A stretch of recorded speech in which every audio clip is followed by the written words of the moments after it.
Okay, right. Now you can see there's a light above my head. I'm doing that on purpose. Some of you may have seen my email.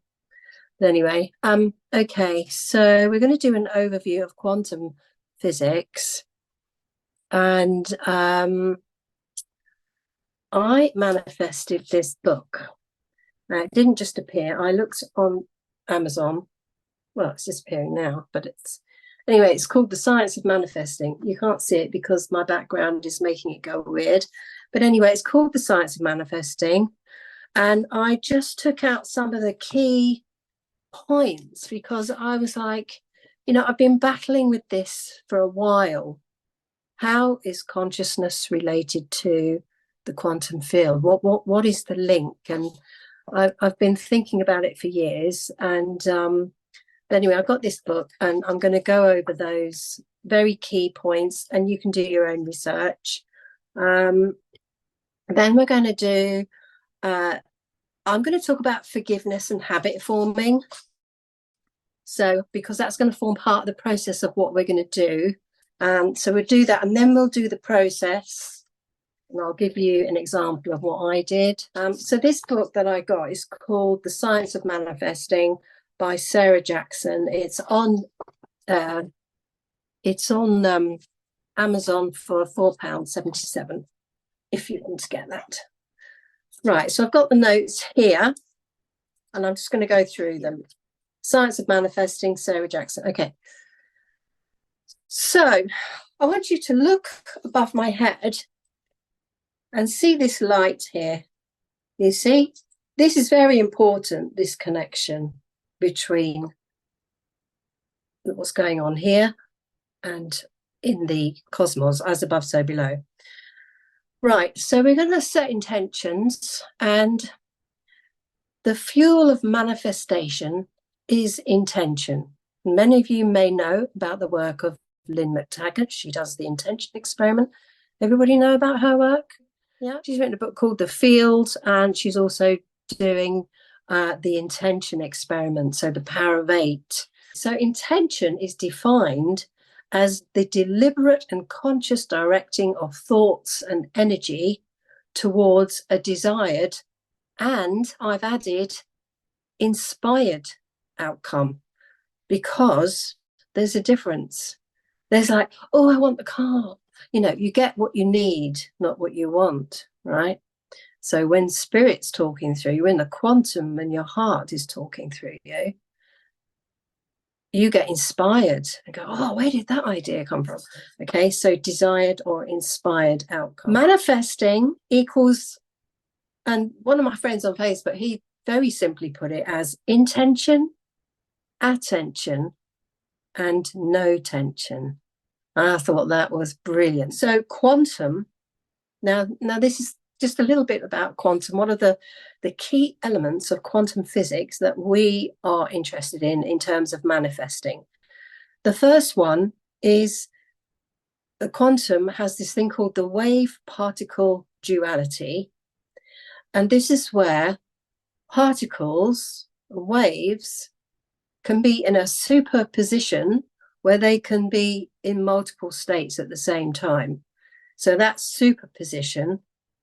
And when you have the observer effect, okay, so you can write that down, the observer effect. And when you observe something or measure something, it collapses that wave into a specific state. And they've shown that through science, quantum physics. And Bruce Lipton recently, in that document that I sent you, he's just done a video saying quantum physics is the most truthful science out there. So what I'm saying is we're not woo-woo anymore. We're actually science now. And as I say, there's a book on the science of it. So possibility, what I like to call them is possibility particles, okay? So they're all out there, all the possibilities, infinite possibilities. And you go, I want to set an intention, either desired or inspired.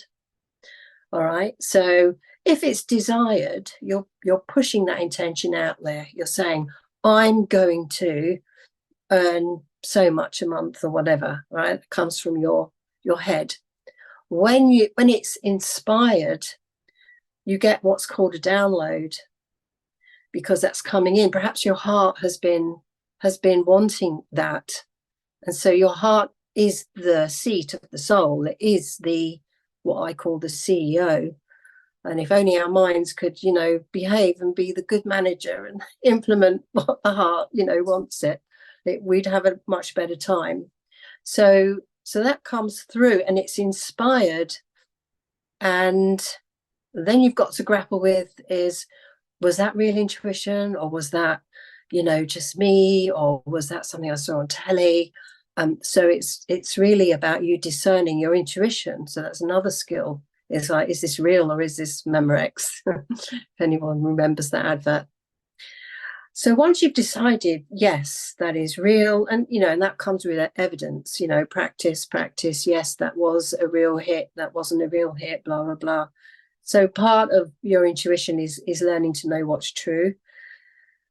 So possibility particles, we can say in Havening, what we do is, and in NLP, we say, what if?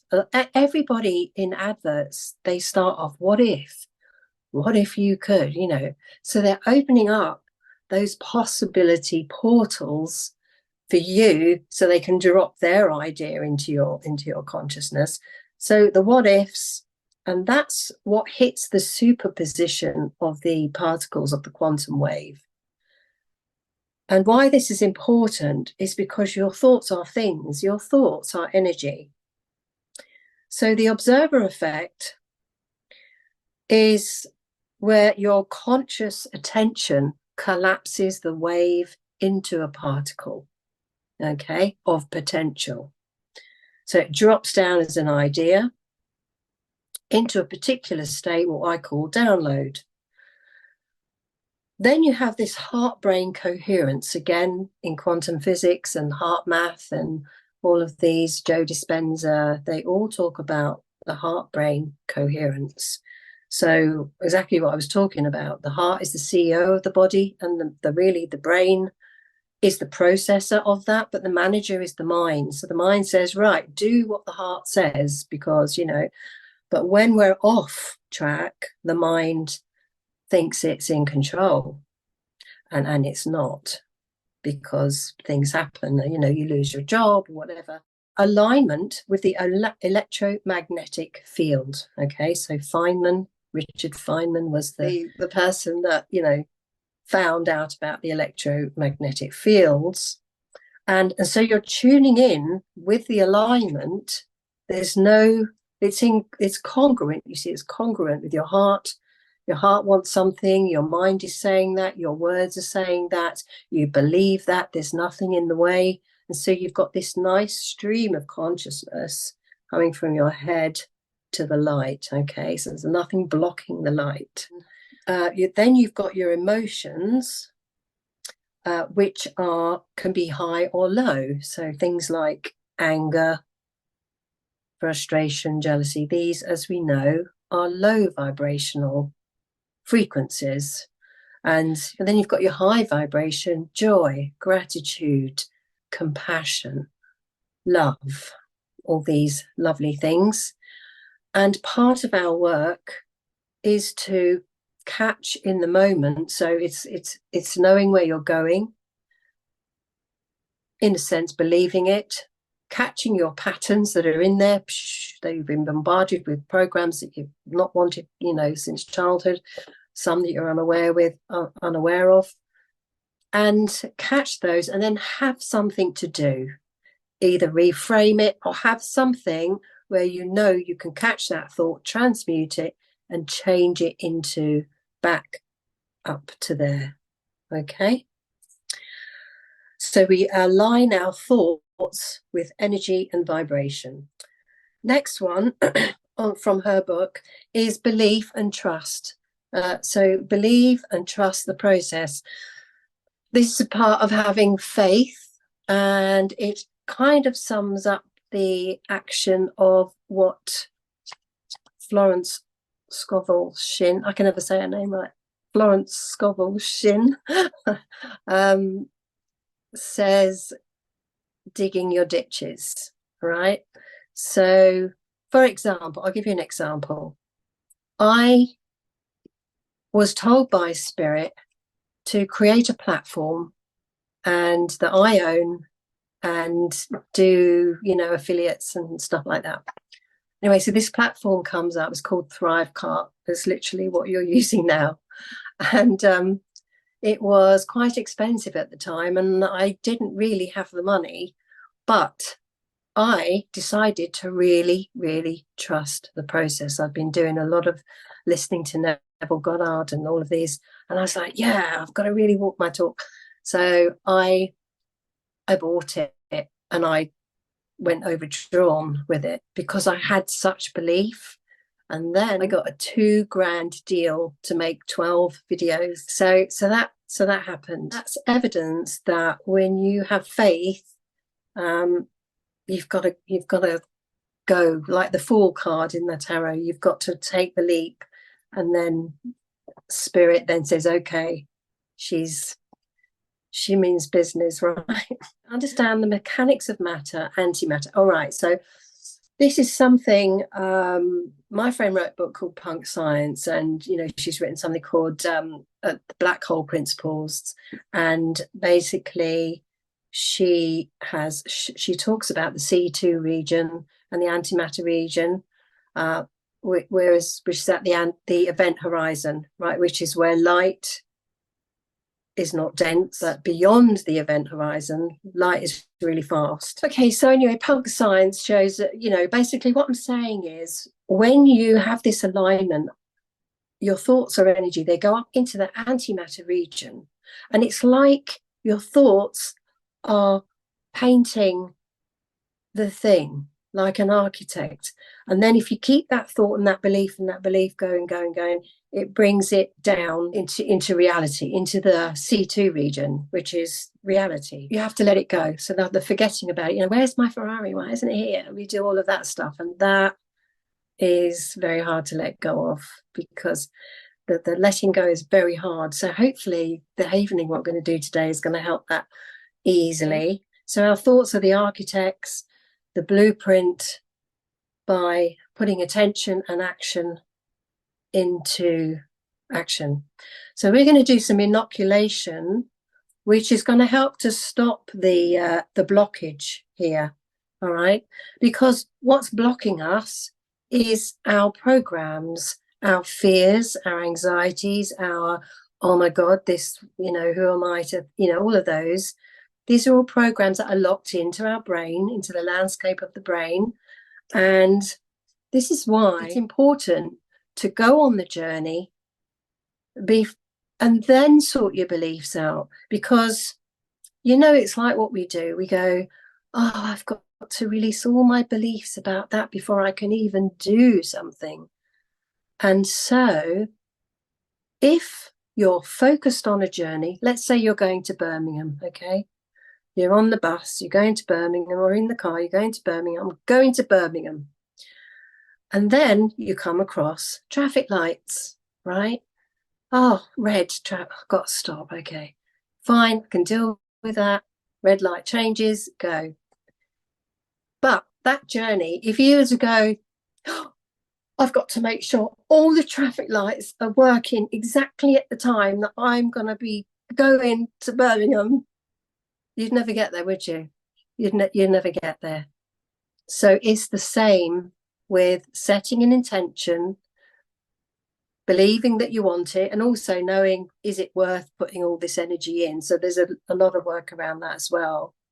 So setting that micro intention to go somewhere, and then the beliefs will pop up.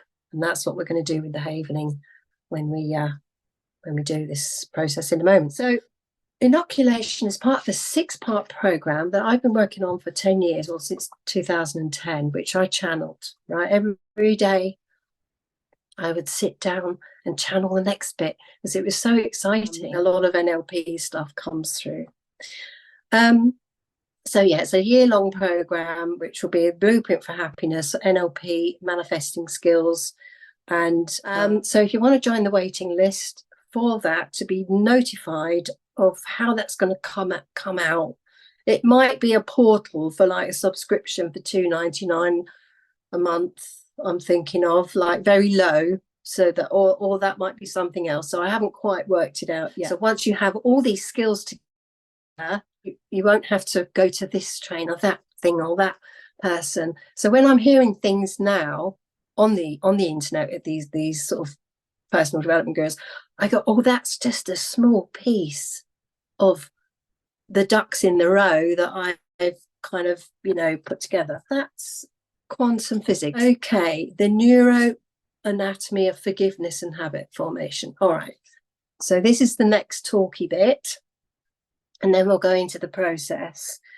So very quickly, okay, so the anterior, there's something in the brain called the anterior superior temporal sulcus, the ATST, or whatever you call it, is crucial to understanding intentions behind the actions. Okay, so there's a part of the brain that is responsible for intentions in the brain. So the more you use it, the bigger that part will get. So understanding our own intentions is vital for habit formation and behavior change. Helps in mentalizing by evaluating habits and making decisions consciously about the behavior. Increased grey matter in the ASTS is linked to greater forgiveness, which is amazing. So it's related to forgiveness, right?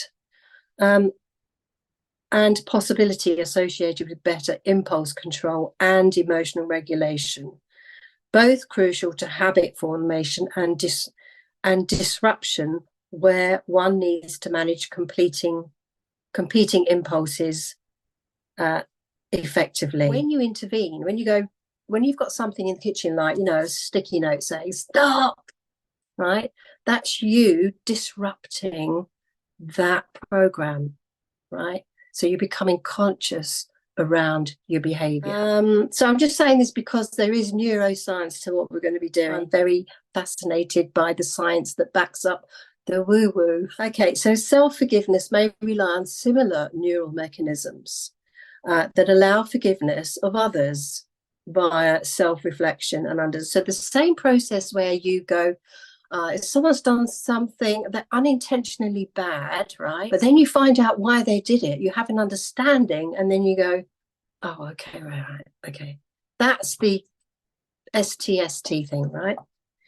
And it works for yourself. So we're always beating ourselves up for not following through on breaking our plan. We beat ourselves up, right? So we're going to do some forgiveness havening, and along with some of the other stuff as well. So I've got here one: reduces negative feelings such as guilt and shame in lapses of willpower. Exactly what I've just said. Increases positivity. And I don't know if you've ever done that thing where you throw the chocolate in the bin, right? And you're empowered. You go, oh my God, that feels so powerful. You can also get hooked. You can get hooked on the power, right, of doing it. And there is a neuroscience. If you watch Andrew Huberman, there is a neuroanatomy of that as well. It's an inhibition thing. So anyway, it promotes self-reflection and fosters constructive attitude towards mistakes, learning, and equals learning, which is crucial for identifying triggers and developing effective strategies and backup plans. So the biscuit thing, having the post-it note. So becoming conscious, knowing where you're going, knowing how to deal with it. Forgiveness equals emotional regulation and impulse control. So the more you forgive, the more you can forgive, the more you can, just have a happier life, really, because it's like drinking poison and expecting the other person to die, sort of thing. So the skills needed also: habit formation engages the brain areas, the prefrontal cortex and the STS thing, to manage competing impulses. Yeah.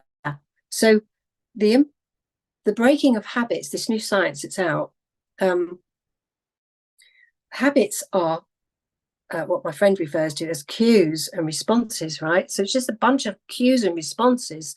So if you can disrupt that pattern of that cue, you then have the ability to override competing impulses.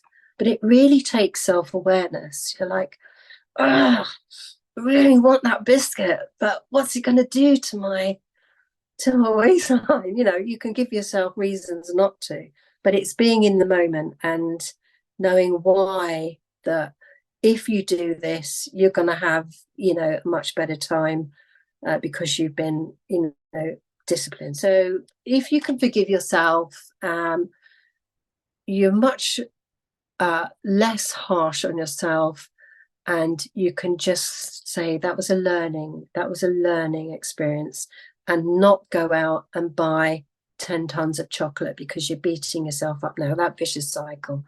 I'm using the chocolate analogy because I think we're all probably familiar with that.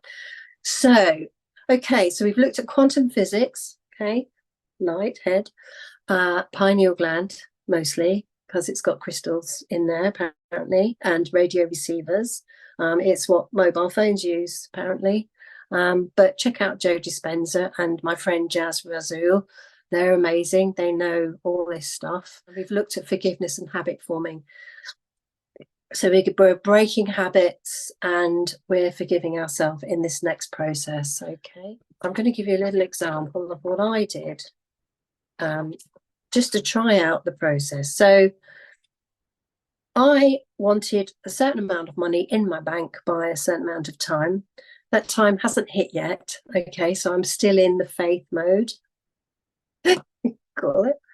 I wanted to feel more connected and organized in my workflow. And by connected, I meant focused on where I was going, because I have this big structure plan now, and sometimes all the information can get overwhelming. So I wanted to feel connected to that all the time. So I knew I didn't have to wake up and go, oh my God, what am I doing in my business today? What was it? You know, and then the fear, the amygdala kicks off, and then I can't think. So I wanted to feel more connected and organized in my workflow.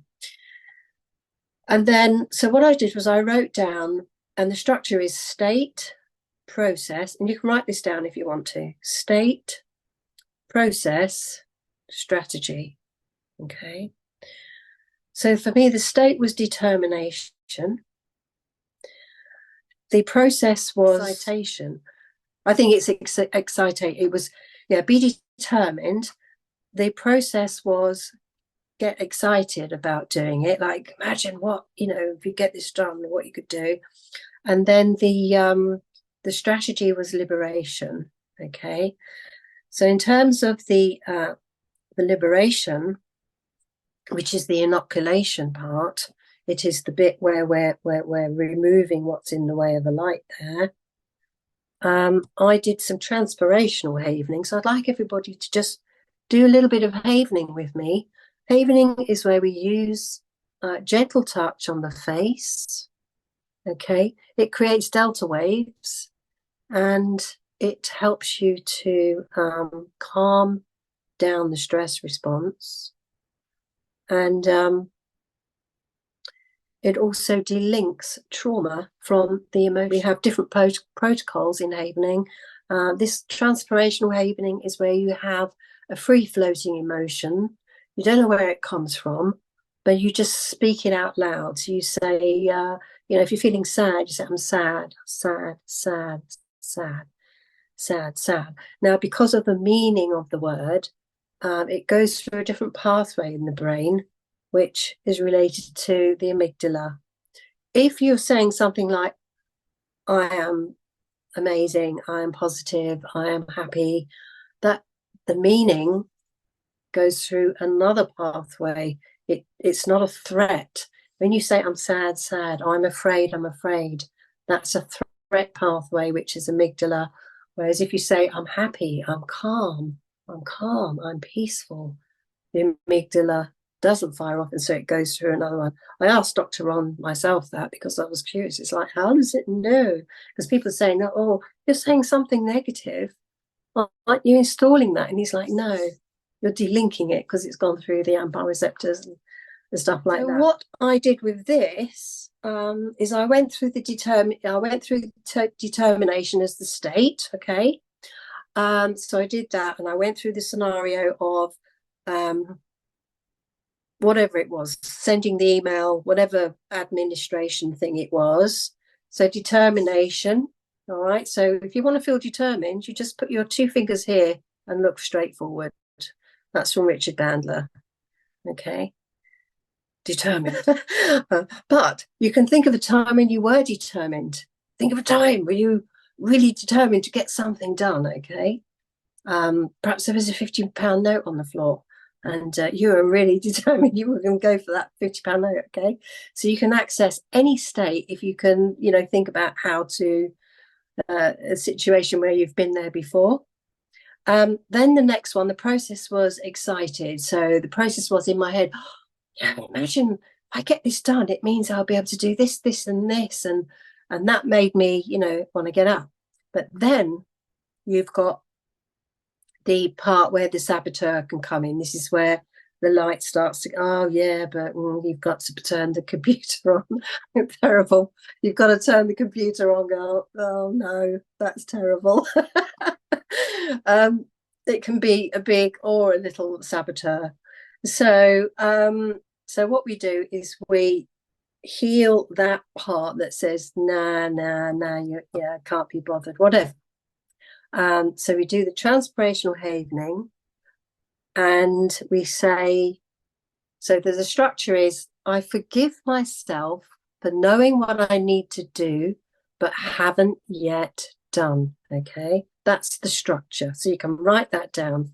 I forgive myself for knowing what I need to do, but haven't yet done. So it's very similar to EFT, where you say, even though I've eaten the chocolate, I forgive myself anyway.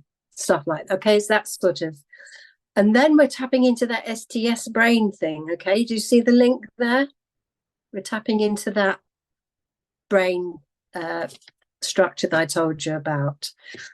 So I just kept repeating, I forgive myself for not believing I can create a compelling sign-up page.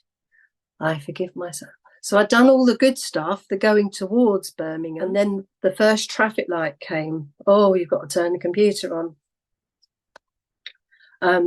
So it was, and then it was just a blanket, I forgive myself for not believing I can create a compelling sign-up page. So that was my thing, okay?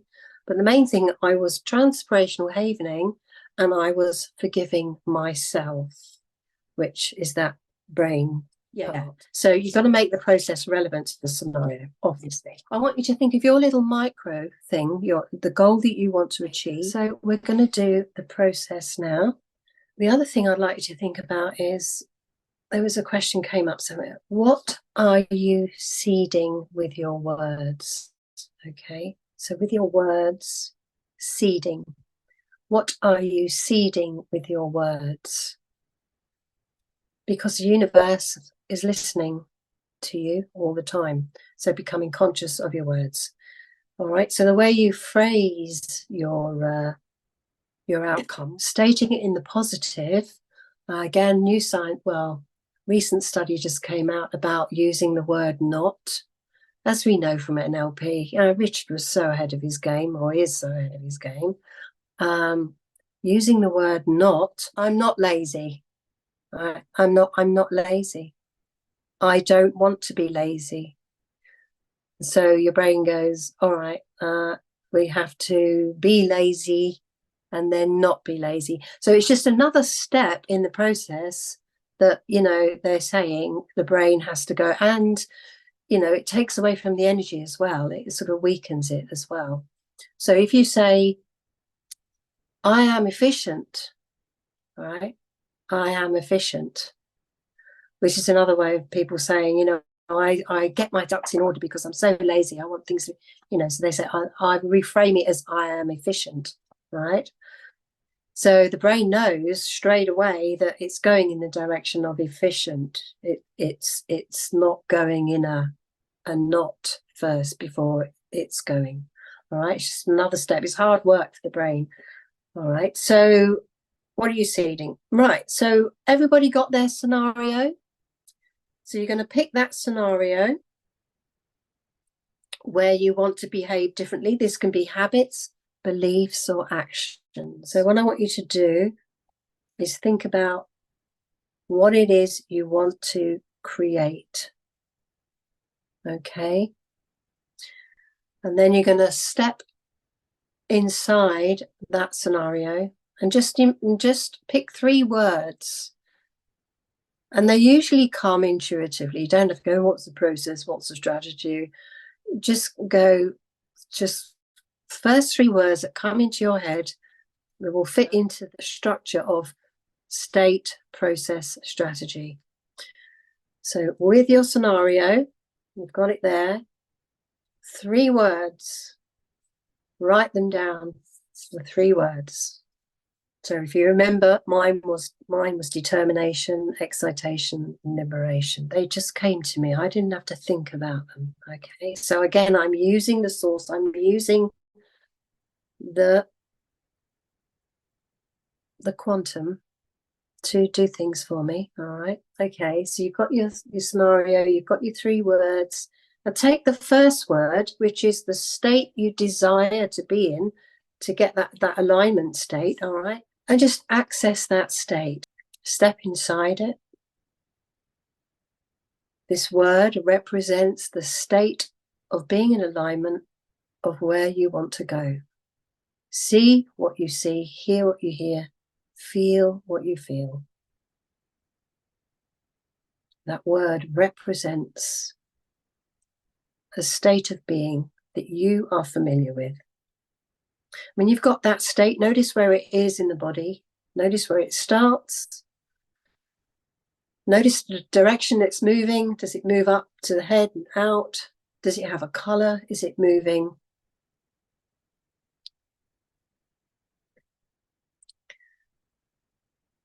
Okay. Then you're going to move on to the next word, which is the process word. Take that word and put it into a process. So what you're doing here technically is you're stacking states. All right, you're taking one thing, stacking it on another. And again, you're grooving those neurological pathways. And you can even ask yourself questions at this point. What if this could work even better than I envisioned? So each time you think of something, you can always enhance it, embellish it, so that you get that state really, really strong. The first go is that determination? Maybe. And if you go, what if this could be even stronger determination? You can amplify. Okay, so you can amplify those states. And again, you can use havening for both the visualizations and what we're going to do next. So within this scenario, I want you to think, is there something you know you need to be doing but haven't done yet? Or there's something you know is going to block your progress? Little things, big things, whatever it is.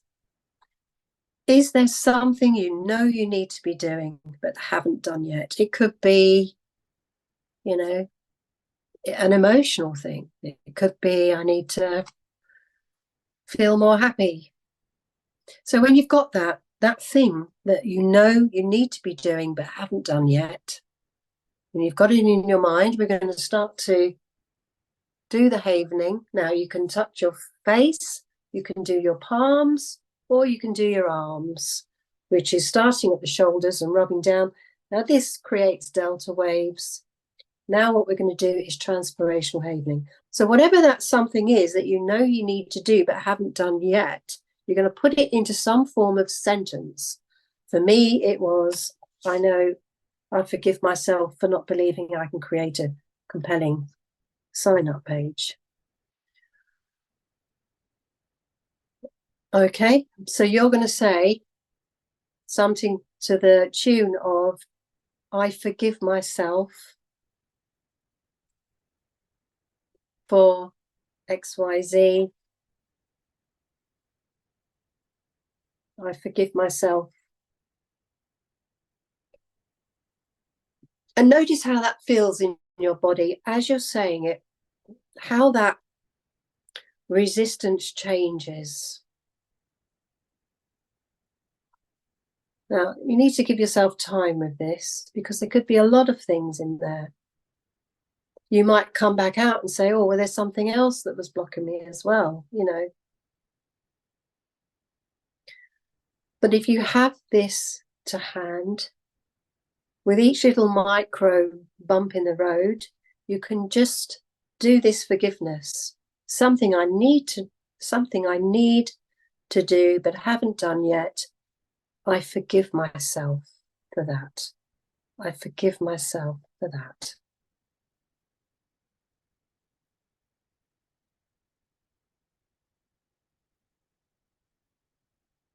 Now, when you've done that a little while, you come back out and then you will check how it feels in that scenario to go and do that thing. Does it feel different? Does it feel, I won't put words into your mouth, but does, number one, does it feel different? And number two, how is it? Have you noticed how it's different when you think about that original scenario? So now we are looking at those competing impulses, okay? So the impulse to not do the thing because of the fear and the trauma and the programs that have been installed, a lot of it's unconscious until we go to Birmingham and we say, oh, there's those traffic lights, right? This is the rationale behind it is, you know, you do it with intention. You clear those beliefs with intention, all right? So there might be other bumps in the road. There might be potholes, you know, all sorts of things.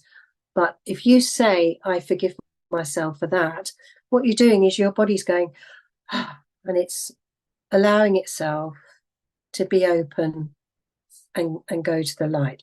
And then, you know, the more you do it, the more it'll just become a quick, oh, I forgive myself for, you know, and you'll just be able to move forward at an accelerated pace with more confidence, knowing that you have the control in your hands, not the control of the programming that was in there originally. And there's other questions you can ask, you know, what's stopping you, which is, you know, obviously a thing. You can say there's not enough, you know, I'm too this, or I'm not good enough. All these things you can say, I forgive myself for not feeling good enough to XYZ.